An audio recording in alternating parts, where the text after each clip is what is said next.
Hello guys, welcome back to the channel. In today's video, I'm going to show you how you can hide your TikTok account from your contact. Okay, let's get into it guys. First of all, I'm going to open up my TikTok and we have to open the TikTok setting. Go to your profile and then you can click on these three lines. Okay, and go to the setting and privacy and go to the privacy setting. Okay, and if you want to hide your TikTok account from your contact, you can turn off the contact suggestion.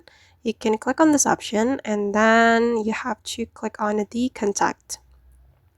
Okay, and now the contact suggestion has been turned off and you can go back and you can also turn off the sync contact option. Click on this menu and then disable the sync contacts. Okay, like this. Alright guys, and that's all the way to hide your TikTok account from your contact. I hope this tutorial will be useful for you. Thank you so much for watching and see you in the next video.